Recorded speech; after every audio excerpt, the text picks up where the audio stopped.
Welcome to another wonderful episode of The Link Up here on Echo Room. I'm your host, Teddy A. And on the show, you already know that conversations always echo beyond the surface. With me today, we're discussing with a gentleman who is a musician, quite talented at that.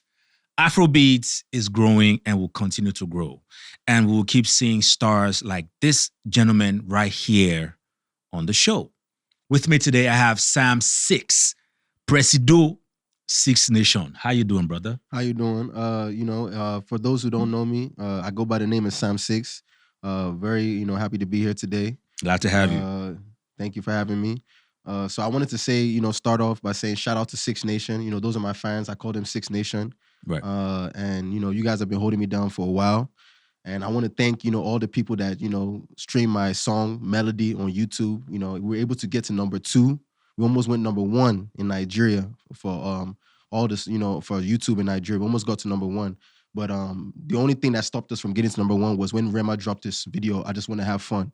Shout out to Rema. We're competing with big names, even though, I'm an independent artist. I started a record label back in 2020 when I relocated to Nigeria. I'm the co-owner of that label. So, I'm still independent. I'm doing a lot of things by myself, but my team is still growing. Right. Very small team, not much of a team yet, but it's still growing, and we'll get there. So you call it a family then? Yeah, it's family, So. Right. Okay. Awesome. Now talk to me about how it all started out for you. Okay, so it all started off for me since I was a child. People that were close to me and also my family, my direct family, my mom, my dad, they noticed that I had, the talent for singing. I was always banging on the table, and they were like, this guy is banging on the table and singing, but it's actually making sense. Like, maybe we should get this guy a small drum set. Even I actually remember the first song I ever sang. I probably was like 3 or 4 years old. I was singing. I remember the first song I sang was Craig David, Walking Away. Let's hear it.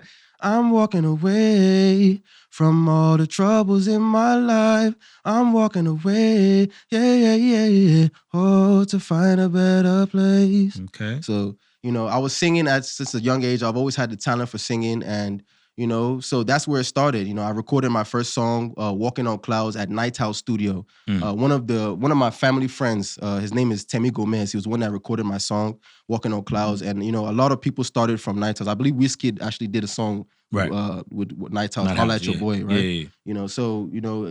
Music has always been in the family. It's always been like a family business thing, and I've been doing it for a long time, and I'm not giving up. So that's where we're at. That's what's up. I mean, one thing I will say is the journey, especially when it comes to music, it's not an easy one. Yeah, definitely right? not. It's shrouded with a lot of uncertainty, a lot of guessing if you can really make it. Yeah. And one thing I will say is you just got to stick to it. Definitely. Music is a very jealous lover, right?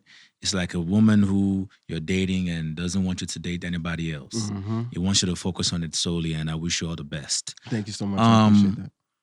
So I hear something from the grapevine. Yeah. You're the guy that claims your grandfather started Nollywood. Yeah. Talk to me about that.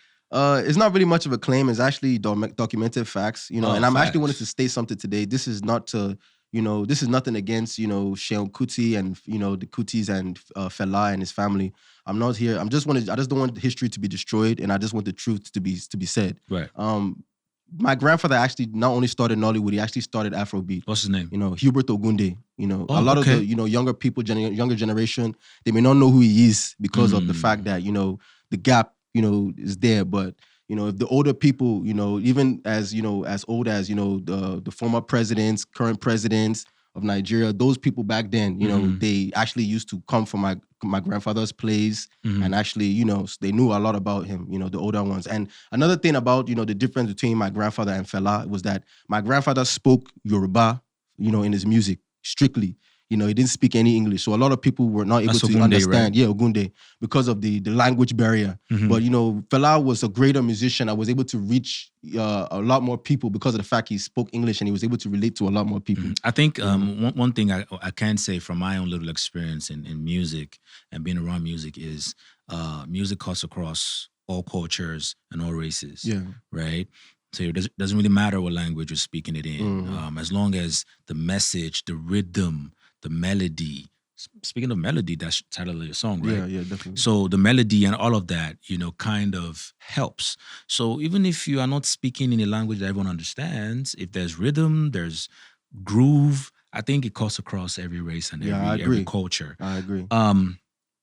Let's talk about the song you dropped recently. How is that going? Yeah, so the song I dropped quite recently, Melody, it did very well. Like I said, it trended to number 2. I featured a girl named Leah. I'm not sure if you heard of Leah. She was formerly signed to Davido's record Yeah, label, everybody knows DMW. Leah. Everybody knows Leah.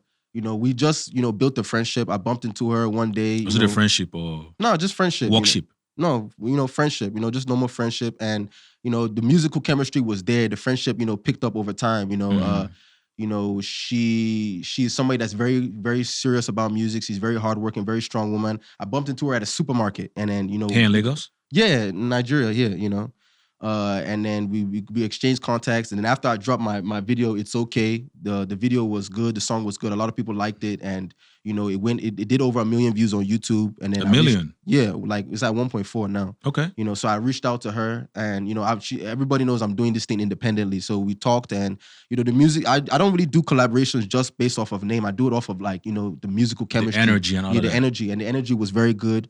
So that wasn't even the original song we were supposed to do. We were supposed to do another song called Instagram. And the thing about me is that I like to listen to artists, because when people have a gut feeling, about their music, or something is really like touching them, like Intuition. Intuition is good to listen to that person, especially when you're collaborating with somebody. So I wanted to drop a song called Instagram, but she was like, no, you should work with my producer, Zaki. He's very good. He can, he can do this, he can do that. I said, no problem. So I scrapped that song. I made that song just a solo song. And then I decided to work with a producer. And I swear it was one of the best decisions I've ever made, because the guy was good. He was able to, bring out some musical vibes for me. And, the song was one of the best songs I've ever done, especially because of the feedback I've got from people when I dropped it. Like I said, it trended to number 2, almost number 1, so.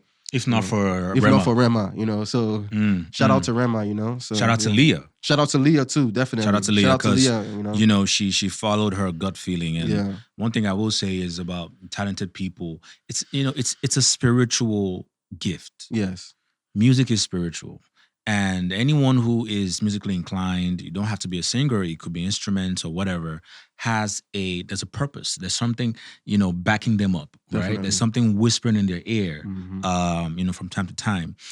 Now, I want to talk about your background. You're from the States, or you grew up in the States. Yeah, I was born in Washington, D.C., that. and I grew up in Maryland, and I've been doing Afrobeat since as early as 2014, 2015. I'm one of the first people in the DMV. They call it the DMV, D.C., Right. Maryland, and Virginia. They call it the DMV. I was one of the first people back then to really jump off the porch and really be doing Afrobeat back then, before it became like a global sensation or trending and everything like that. So, I used to do shows out there, Howard Theater, Stonefish Lounge. I even performed Olamide live in concert. Back then, Afrobeat has always been something that I've been trying to master.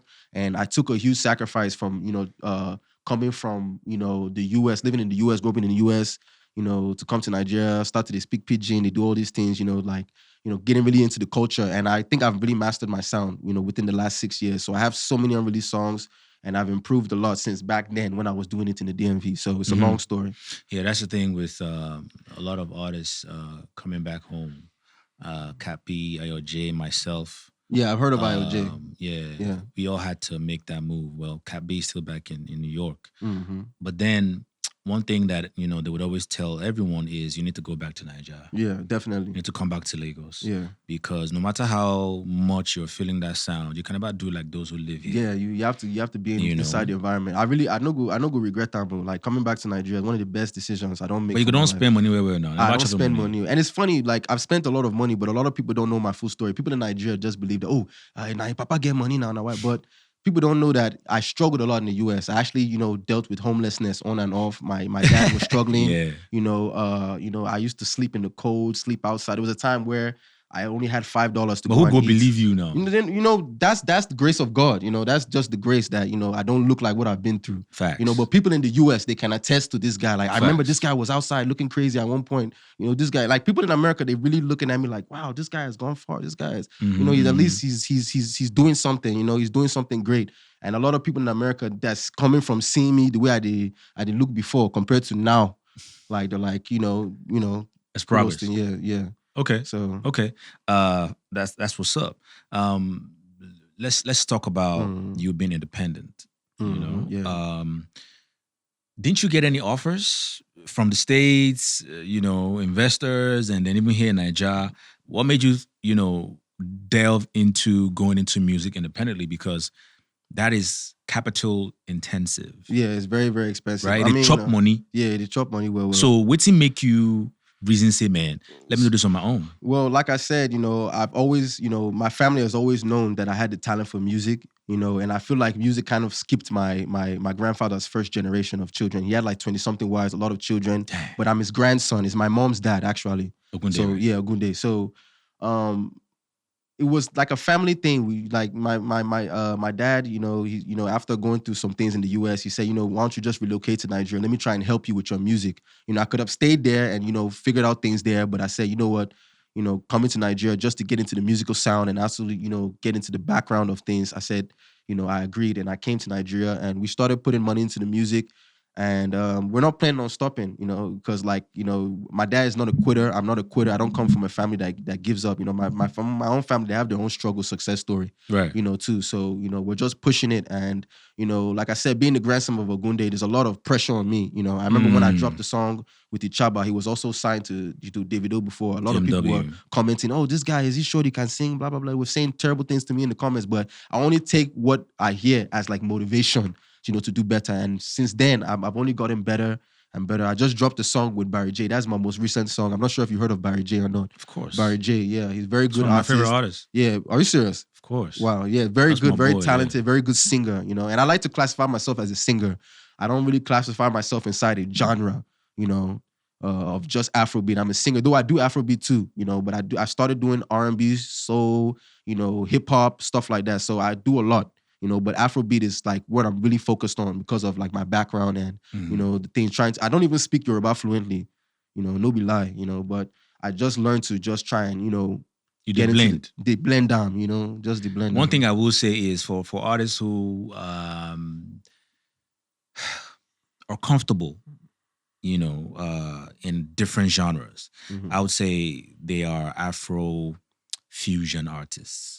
That's what I call it. Yeah. Because it's a fusion of R&B, pop, reggae, dancehall, all of that, soul into the music. Whatever you feel, like a Burna Boy. A Burna Boy could do a dancehall today, and tomorrow he's doing Akbala sound, and next tomorrow he's doing drill or trap, right? It's really about how you feel it.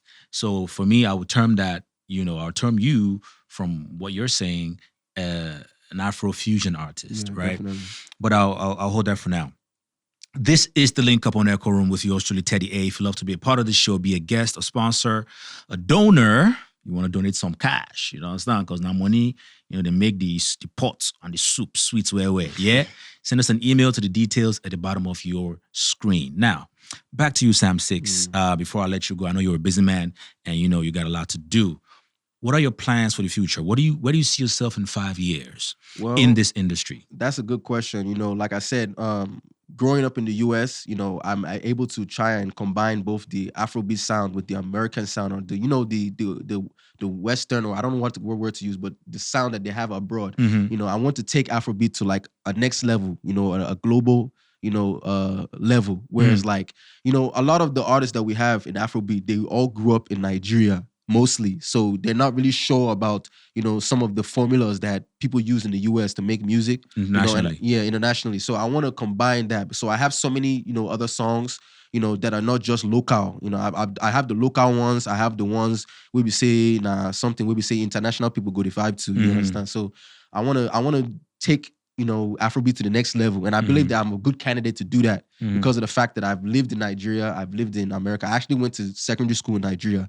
I was sent back to Nigeria because I was to come and learn lesson. To go and learn lesson, learn your lesson, that kind of thing. But at the same time, my parents actually relocated to Nigeria anyway. Okay. So it was something that was still bound to happen. I went to the Bells Secondary School in Otta with boarding house. Okay. Very rough school. If you don't know about the Bells back then, it was a rough Bells, school. Bells. So that's when I started learning. An Apple school, no worry. Yeah. That was Obasanjo. That's Obasanjo school. Yeah.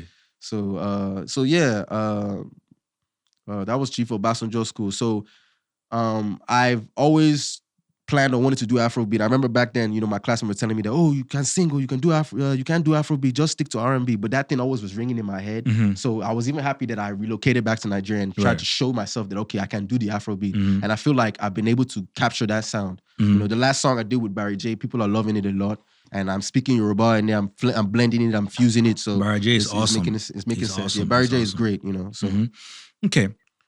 Before I let you go, before I get your last words, one thing I will say is, from my personal experience, at the time, I moved back to Nigeria in I didn't move back. I came back to Nigeria in 2014 for the first time in about 12 years. And one thing I will say is telling people over there to come home to do music is a myth. Yeah. Yeah, it's a myth. Why? Because social media has made the world small. Yeah. Yeah. And the culture shock might be there in terms of, now Nigeria, they do music in America, you do, but now the music here has been exported to America and the rest of the world. So you have a lot of Nigerians who are in the American music industry doing it big. And when the Shea Vibes and the Wizkids and all of that, when they all go to the US, they are linking up with the Nigerians over there. Yeah, I agree. Because the Nigerians there now are the gatekeepers of that industry. They're like, if you want to meet up with dudes in LA and in New York and Texas and all of that, I'm your guy, right? Because we are all Nigerians and we are all brothers. So I feel like anybody who wants to do music in Nigeria should not think of, I want to just go and dump myself in there. Because right now it's like throwing a needle into a haystack. It's like dropping water into an ocean, because once you get here, the people here will swallow you up. If you know they smart, financially street smart, they will swallow you up. I understand what you need to talk, definitely. Yeah, man. So for anyone out there who's looking to do music in Nigeria, take your time. Don't just jump into it and say you want to come here because I'm for this side, now shark choke for here. You feel me? All right, man, let me get your last words before I let you go. Yeah, my last words is, shout out to Six Nation once again. I got more music coming soon, and I'm about to make a big decision that's going to shock people, but I won't speak on it now. And like I said, I'm planning to take global. I'm planning to take Afrobeat to a global scale. I'm not just focused on Nigeria, but I actually don't regret coming to Nigeria, because being in the environment helped me to actually grow as musically and perfect my sound. If it wasn't for things like that, Melody is a great song. Even people in America, when I go back to America for like holidays or like for long vacation, people in America that have never been to Nigeria, they don't understand Yoruba, they don't understand anything. They love it. They just love it, and they're saying like, this is the one. So, like I said, me coming to Nigeria, I feel like it was a good thing, and I'm gonna be all around. I'm planning on going everywhere, all around the world. So I don't have that small mindset. I still planning on still doing the R&B, the hip hop, everything, Afrobeat, and combining everything. I'm even working on genres like Afro trap, so many things. So so many things coming soon. So nice. All right, brother. I wish you all the best. Yeah, shout out to Echo Room. Shout out to Echo Room. Shout out to me for bringing this man, Samsix, on the show. And we have come to the end of another wonderful episode of The Link Up here on Echo Room with yours truly, Teddy A. Once again, if you'd love to be a part of this show, be a guest, a sponsor, send us an email to the details at the bottom of your screen. Don't forget to follow us on all socials, especially Instagram at Echo Room _. That's ECHOOROOM_. Like, share, subscribe, tell a friend. One of the bold wins. Peace. Melody, mo fẹ́ wí. Melody, mo fẹ́ sọ. Melody, dey body. And where it come from, momo, plenty. This is Samsix, also known as Samson Alagbara. And this is The Link Up with Teddy A on Echo Room. Shout out to Echo Room. Like, share, and subscribe. And also go and follow me on my handles on Instagram, SAMSIX on Instagram. It's lit.